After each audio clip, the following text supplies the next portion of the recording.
Welcome back to another edition to the Root to Rising podcast. I'm your host, Christine Hummel, and I'm with another special guest, Youness, who will be joining to talk about his personal and professional career journey. So, Youness, welcome to the show. Thank you, Christine, for inviting me. My name is Youness El Fehdi. Just a snapshot to your listeners. I'm an author and speaker and a bit of a language nerd. I have learned 5 languages so far.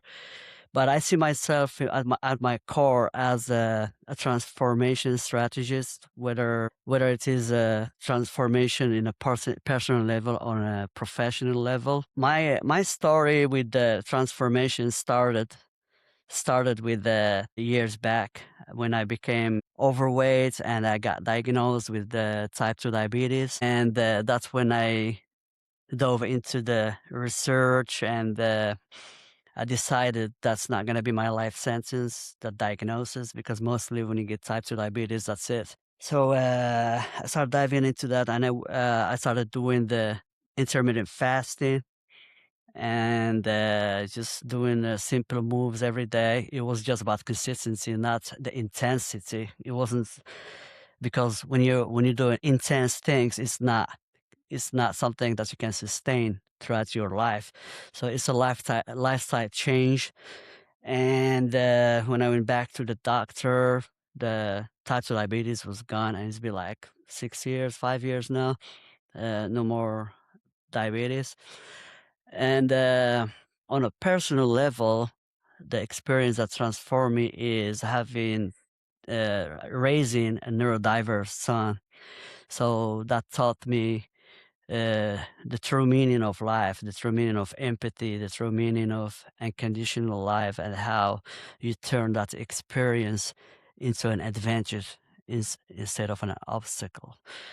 Uh, my my professional on my personal journey, I'm an immigrant in 2001, and I know exactly how to through all your life that you live in and you start over in a new environment, a new culture. So that gave me a fresh look about society and everything in here, because once you live something different, then you have a fresh eye on what's going on.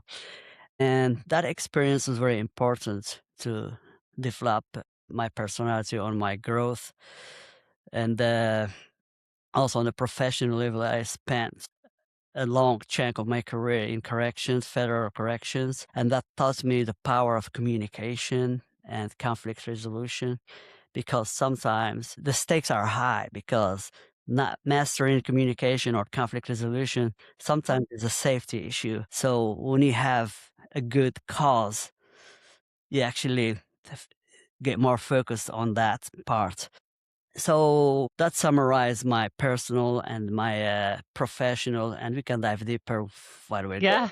Yeah. You have a lot to unpack there. You have a lot of situations that definitely, like you said, caused need for transformation or was triggered by transformation. So let me go back to your first comment. You know 5 languages. Why do you know 5 languages? And did you learn them all at once? And do you use them today? Like, that's fascinating. Usually people know 1 to 2 languages. So knowing 5 is definitely an extreme.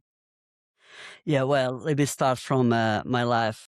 I was born and raised in Fez, Morocco, Hmm? and that city is known of his history and monuments. So visitors from all over the world comes over there and Got it. visit. So when I was a child and I look at people from all over the place coming over there and visit, I'm noticing like they speak a different language. I'm like, Yeah. what is that? So when I grew up a little bit, so I had that feeling like I need to learn those languages. But in Morocco, when you go the first grade, you learn Arabic. Because the Mm. Moroccan dialect is the main language that people speak Mhm. in the streets. But when you go first grade, you learn Arabic, and then the third grade, you learn French.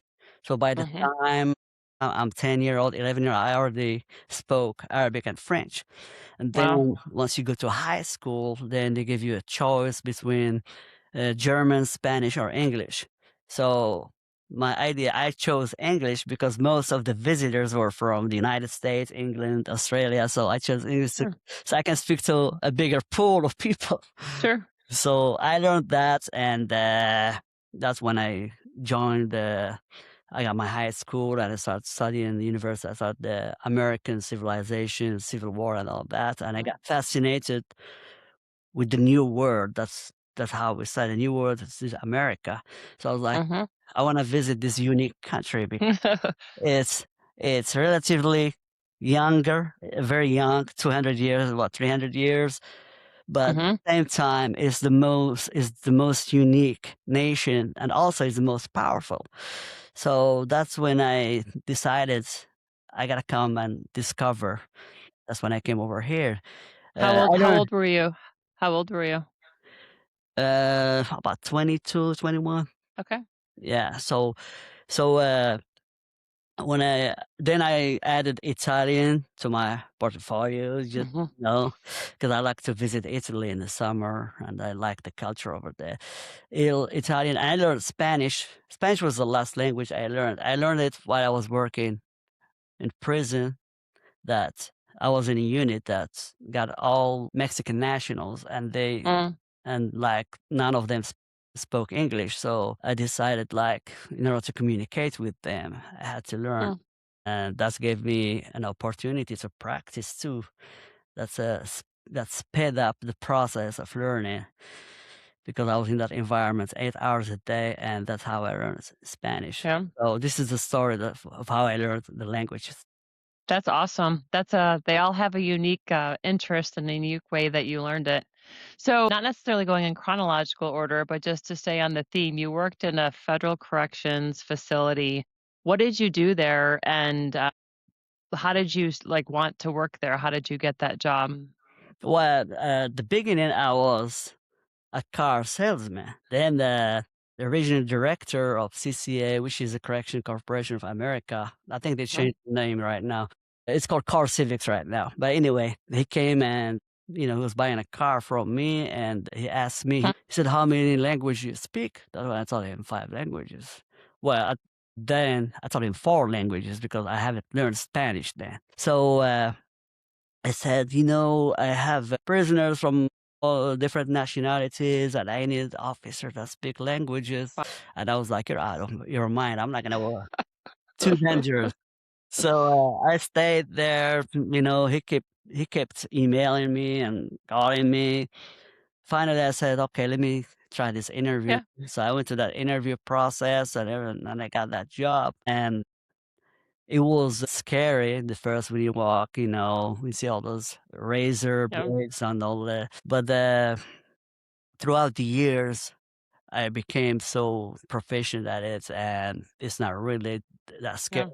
Once you learn the skills, it's gonna become better. So that's how the idea of working in prison came to me. What what made you take that job? Why not stay in the car sales business? Was there something about him or something about the opportunity? I want to start something new. Mm. Yeah, I'm the type of person, like, I get bored pretty quick, but I stayed in correction for a long time because it's not boring.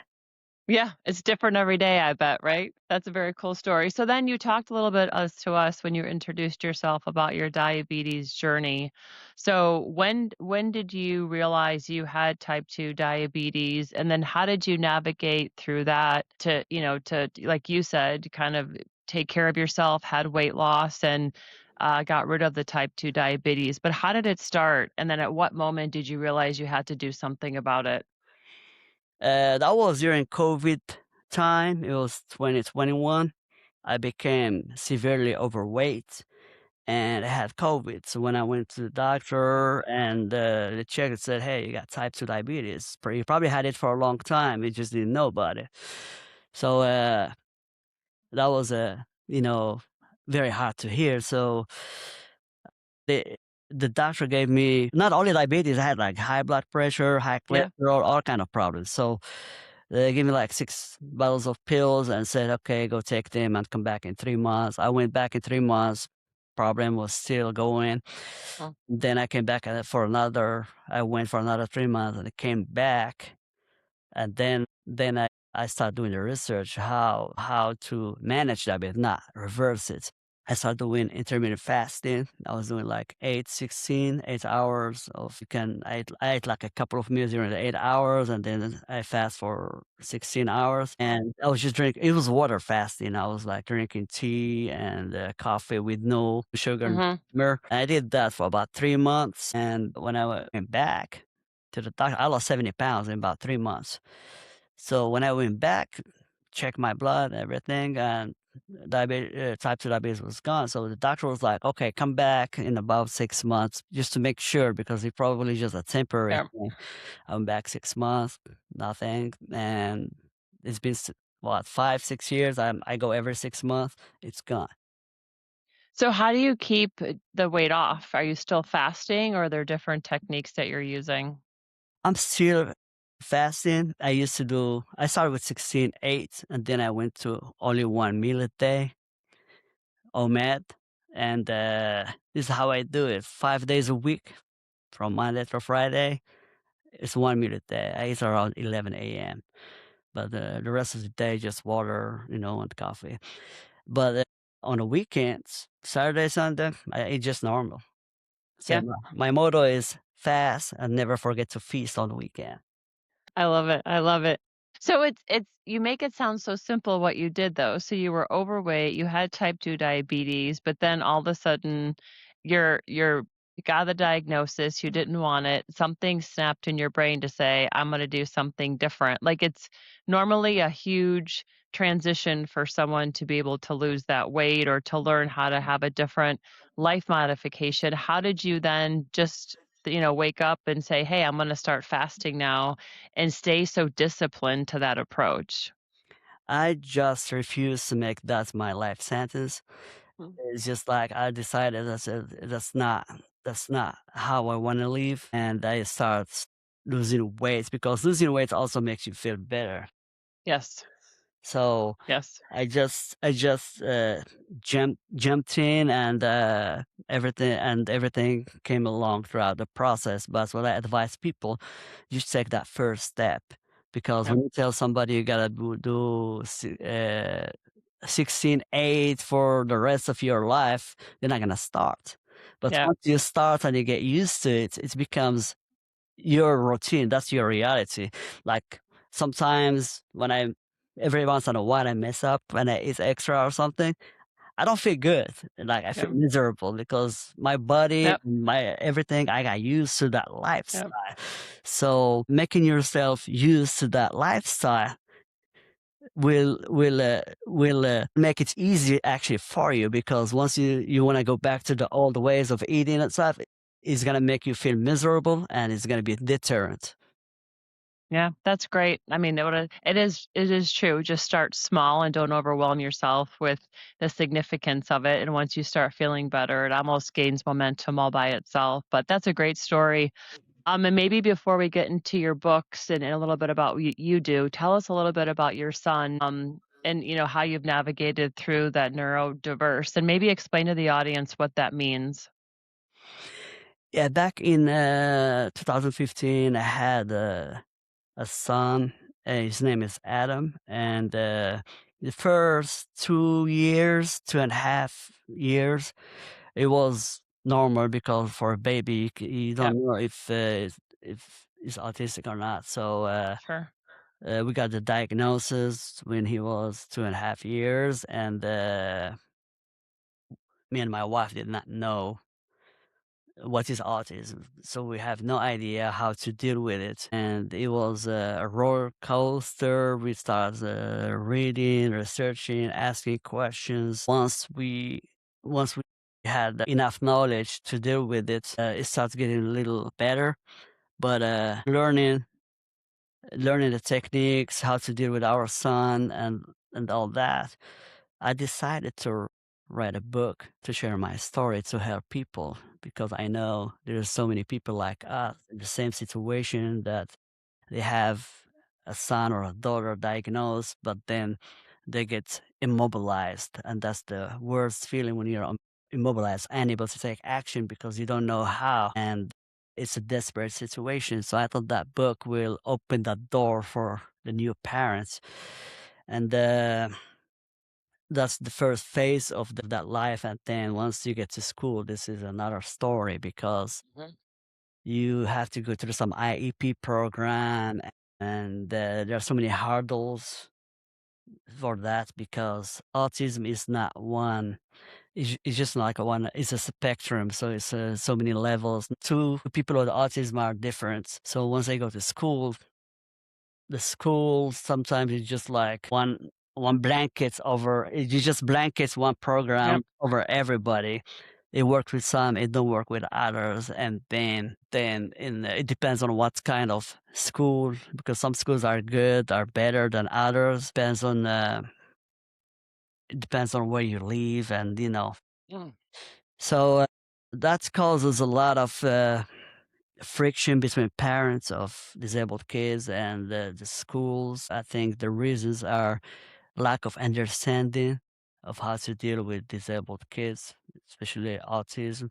So we went through a lot of meetings every month, and you have to struggle to secure services for your son. If you don't say nothing, or if you don't go through the process, you just keep taking away, taking away. It's kind of like in a business negotiation. You sit there. Their job is to take away services. Your job is to secure services. It's a bad reality, but that's what it is. Mhm. That's what they're trying to do the whole time. You should take away, take away. It all boils down to money, budgets. So they think the Mhm. more they take from you, the more they can save to do something else. So I'm an autism advocate, and I do my best to secure some services for my son and for generally for everybody else, because when the parents of autistic kids are put in a situation that they have different sons or daughters, so which is really minority, so the majority of people do not understand how and what it takes to take care of their kids, and it's just like a constant back and forth. So the Mm. only thing is to keep fighting, for them to get what they need. And how is Adam doing now? He's doing good. He's doing good because on the top of school, he's going to therapy, doing the applied behavior analysis, some type of program for kids with autism, and he's responding to that very well. So far, so good. We got issues here and there, but that's expected, and yeah, we're going with it. That's an awesome story. So that was your first one of your books you've written, right? You wrote 4 books, is that correct? Yes, yes. So what are the other 3 books? And then after that, maybe take us into a little bit about what you do in your public speaking realm. So tell us a little bit about the books you've written and why you've written them. Okay, my first book, it was Dominate the World of Languages. That was my first book. So my first book summarized my experience and how, in the story I just told you a while ago, about how Yep. I got to learning languages and what motivated me to learn languages. And it also talk about the importance of learning languages in terms of cultural connections with people from all over the place. Because in one of my speeches, I was in Cleveland, Ohio, and I had a question that was, well, right now we got cell phones and AI. We can translate anything, so I don't Mm, think there's a need for language. interesting. Yes, but well, here's the thing: using a cell phone, it might help you with asking for directions or translating whatever, but it's not gonna give you that human connection. Yep. You're not gonna Yep. connect the real human empathy, the emotional intelligence to actually connect with people. Yep. When you go to a country and you just start using your cell phone, you're not Yeah. connecting to them. So that's my first book. My second book was the autism book. I just talked about how the story came about. My third book is diabetes, the Mm, dominate the weight loss and the weight loss game and diabetes. So the story about it, which we just talked about. My third book is content that captivates. So that's my last book. And The reason I wrote that because right now we have the social media world, we have abundance of information and currency. The currency right now is attention, Yep. and attention, and people are overwhelmed, are drowning in information. So it's very hard, like, to attract the attention of people. But you don't have to be sophisticated or use some schemes to get people's attention, just to be authentic and Yep. connect with people, because that's what's missing in this artificial world. It's just authenticity and real story. If you're gonna Yeah. say something, you're gonna say something that you actually experienced, something that you actually went through, and people can sense like a fake story from a real Yep. story. So if you just be real about it, whatever happened, just say it's a raw story. That's how you connect. So that's elaborated on that idea of my book. Yeah. So your book, to your recent comment, and even that question you had in the audience, right? We don't need to learn the second language because we have a cell phone that will convert and translate for us. But your comment, which I agree with, is you're losing that human connectivity, that human connection, which also correlates to today how we communicate, even in the same language. Let's use English. We still have a phone, right? And a lot of younger generation, they may choose to text more or Snapchat more. But when it comes to having a conversation with someone and building that authenticity, which you just talked about, and connecting is challenging for them because they've grown up in an environment that has it's been reliant on that. And so what advice would you give in or what did you talk about in your book that helps people understand the value of the human connection and probably more for the younger generation that never really had that. We didn't have cell phones when we grew up, right? We learned how to connect and we understand and feel the importance of that. They don't necessarily have that same relation to that connection and we know we need it, but they don't necessarily know they need it. So what advice would you give or to a younger audience listening on the importance of human connection and how do you prioritize that? What are some tactics that would help with that? Yeah, my I feel for this younger generations because they're drowning in the abundance of information coming from different places, but at the same time, they're isolated. Yeah. So they lack that real human connection. So my advice is that they need to jump into domains which AI cannot take away from them, Mm. like the real human connection, the real empathy, study the human intelligence, and always, always run into friction and chaos, and make it as an advantage, because right now uh, comfort is abundant. Mhm. Mhm. So they need to order food. They just push a button and then Mhm. Uber Eats bring it or whatever. And then they need like validity or confidence. They just post a selfie and see how many likes they got. Yeah. Yeah. So my advice is to go back to basics, because we existed for millions of years and we are not built to fit in this new environment. So go back to the basics. Yeah, still use AI, but it should be Yep. complementary, not the Yep. foundation of our life. Jump into conversation, real conversations, and pick up a real conversation over artificial conversation, and just jump into friction. Friction is the fuel and the solution to this new generation. Yeah, no, I agree with all your comments, and it's a lot easier just to go on your social media or to feel comfort with the number of likes that you have. It is harder to have that authentic conversation, but the reward is greater if you invest in that conversation. So a lot of it is that short-term gratification that they long for, and maybe think of it more as longer term satisfaction or longer term gratification. But I agree with all your comments 100%. Yeah, like the conversation, because I see people behind the keyboard, like on Facebook, the way they talk to each other, there's Yeah, no respect, whatever. But then you meet these people in person, and and they say nothing. it's a whole different story because this is what the computer and the chat has taught this new generation, that they just can just say whatever, and Yeah, that's why we need yeah, to bring back the real conversations. I agree with you. So let's talk a little bit about what you're doing now. You're a motivational speaker. So talk a little bit to us about how you got there, your career, and what you're doing now. Like I talked about the status of the books that I wrote. So my last book is Content That Captivates.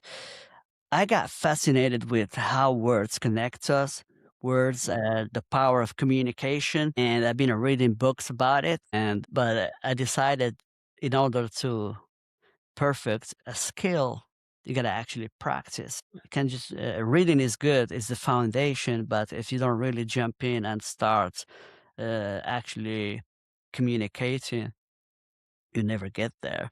So uh, I started writing books since 2019. I just started doing the speeches last year, and this is kind of a step of the evolution, my evolution as a human being. I think writing books and being a speaker, they go hands in hands, because back like just 10 years ago, books were enough to spread your message. Mm, But right now, it's not enough. hmm It's got to be through YouTube post or podcast or just speech in a corporate office or in a university, whatever. But books by themselves are not enough to spread the yeah, message. So I've just, let's say, modernized my medium of delivering the message by speaking and doing YouTube posts and doing speeches. So it's just adjusting to times, and it's easier for yeah, people to watch a podcast than to yeah. read a book. Read a book. Yeah, Yeah, well, agreed. especially with the new generation, they're used to Yep, comfort. They're not gonna. Most of them don't want to read a 300, 200 page book. They want to listen to like a 10 minutes podcast agreed. or an hour podcast and get it over with. Yep. With the captions telling them the takeaways, right? Yes, yes, Not have to think about actually what the conversation was. yeah. So when you're doing your events, your motivational speaking, what do you talk about? Do you just go through your different life journey and experiences, or there's a message that you wanna communicate? That's part of it. My areas are like language mastery, transformation, resilience. It's all related to my stories, but I elaborated on them. Anything that's got to do with personal transformation and overcoming of challenges, because it's a mindset. Yeah, it's about my story, but the method and the mindset is universal, because Mm, turning adversity into fuel to success, instead of looking at it as an obstacle, and make it into a fuel to your that drives you towards better things and growth. It's a method, so it works in general. It works on in so many challenges, but the source that taught me how to do it is my experience. that's great. So, for the younger generation listening today, or even, more experienced professionals listening, transformation is a significant process that a lot of people are going through. You obviously had many events in your life that you had to transform. You had to figure out ways to navigate through your adversity. So, what advice would you give people either that are recently graduating, starting in the workforce, or even experienced professionals that maybe want to transform middle of their career, middle of their personal journey, and do something different?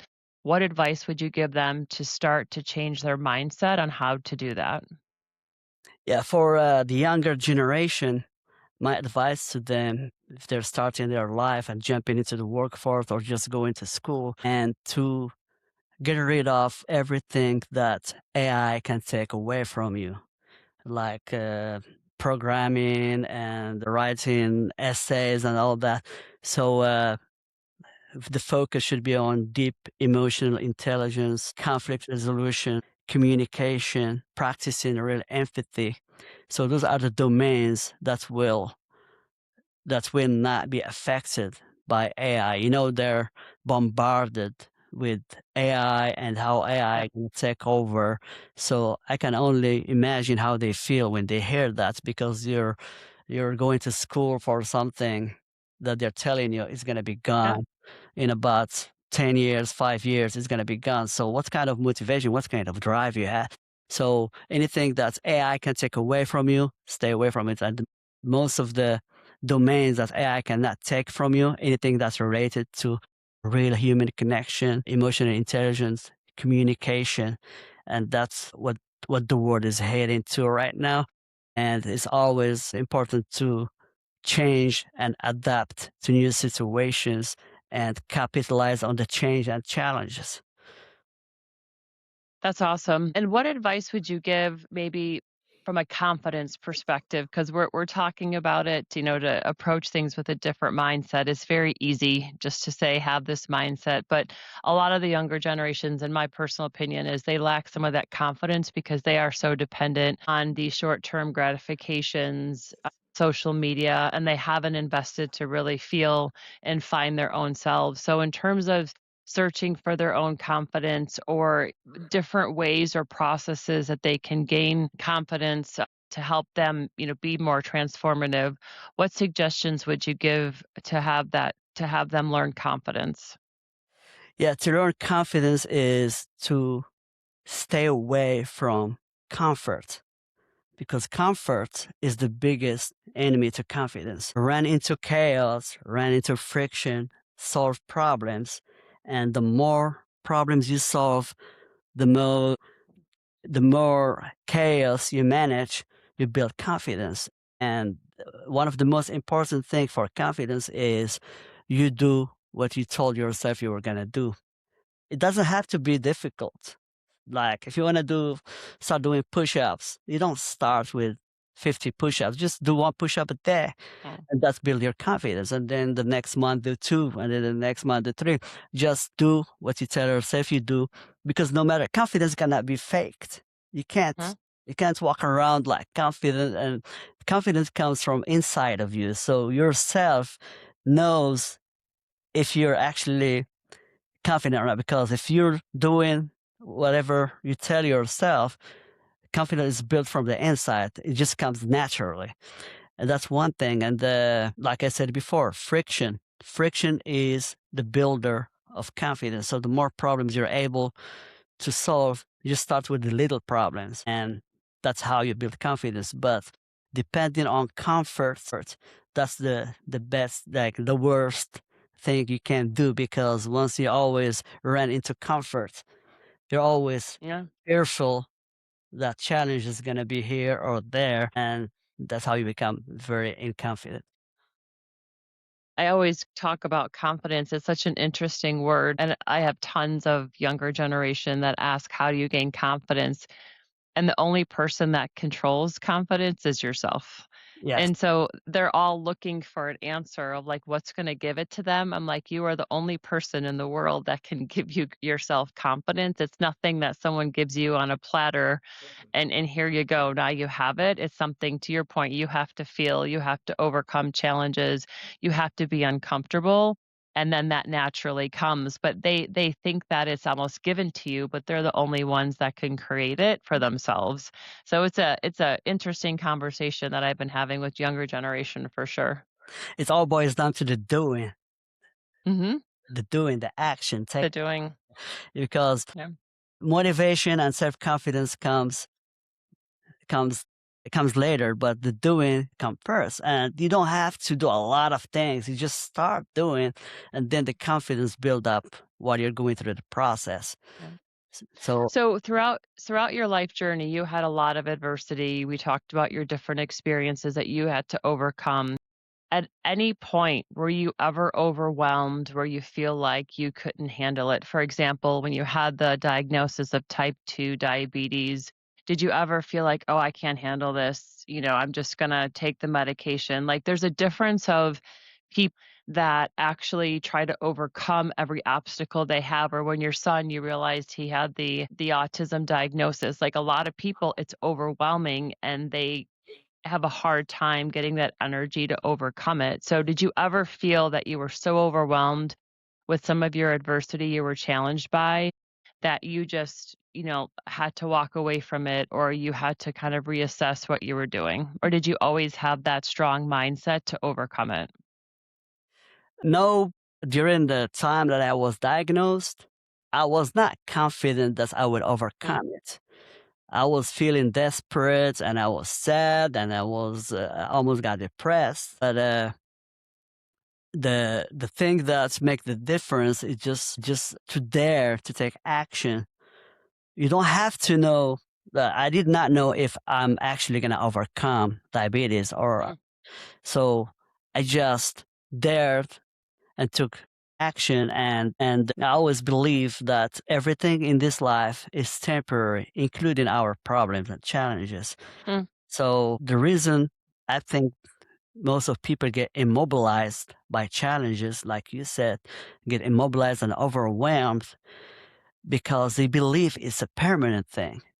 ah, You know, when you think something is permanent, you lose your autonomy about your actions because you're gonna be like, whatever I do is obsolete, so I'm just gonna sit there and just do anything. But it comes to the belief too. But when you believe that there is a chance that even like 0.00.1%, just do it. So you might hit that odd no matter how low it is. So yeah, so the mindset is like everything is temporary, including our problems, because there's a lot of people that's made that's made something happen that nobody thought it was gonna happen. it's So great advice. yeah, It's great advice. everything is impossible until somebody do it. Even when people have big decisions they have to make, like someone will say, "Well, I don't know if this is my ultimate job or dream job, if I should take it." I go, "It doesn't have to be permanent. It doesn't have to be the job you're going to have forever. It's okay to take a job as a transition to the next job." I think your point of being more temporary about things versus permanent, I agree, allows that there's not so overwhelming, and then you can take those small actions to move forward and gain that confidence. So that's great advice. So, one question about your personal and professional journey. If you could change anything throughout your journey, would you change anything looking back, or would you leave everything as is today?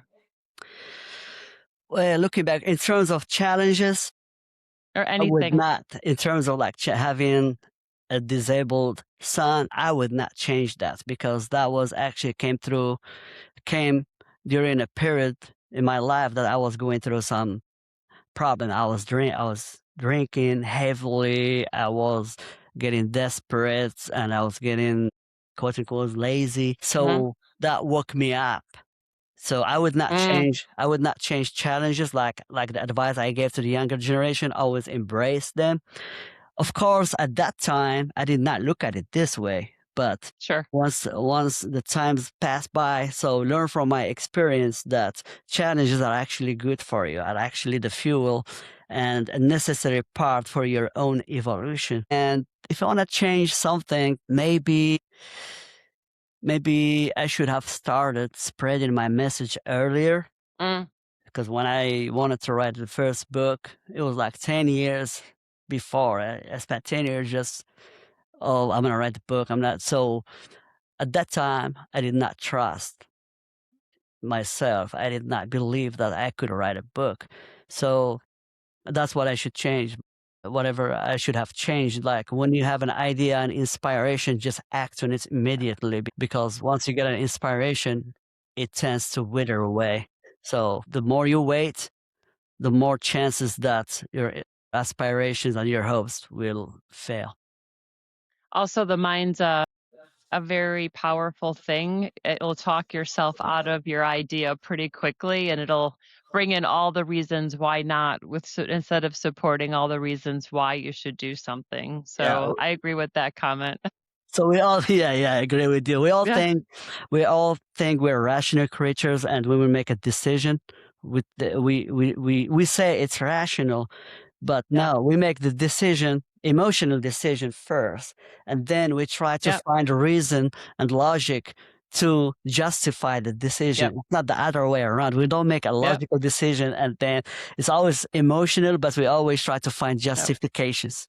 Right, to make us both feel good about it. I agree. So, Youness, it's been a great conversation. One of the last questions I wanted to ask you is any general advice in any of the things we talked about for younger generation or today our age generation that you'd want to share that's important for them to know throughout your journey that you've learned?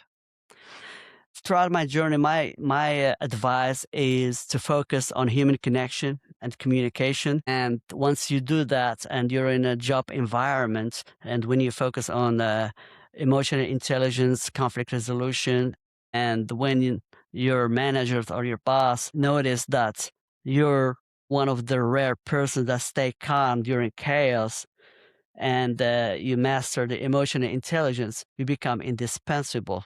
So this is my general advice for especially the younger generations. I love it. So, Youness, thank you so much for our conversations today. It was great having you on the show. You definitely have not just your 4 books that you've written, but not your career you set for yourself, but very fascinating stories that have made your journey definitely unique. So, again, this is Road to Rising podcast. I'm Christine Hummel, a platform that's created for those to share stories and experiences for others to hear and learn to find their purpose and happiness. So, Youness, thank you so much for joining us today. Thank you, Christine. Appreciate it.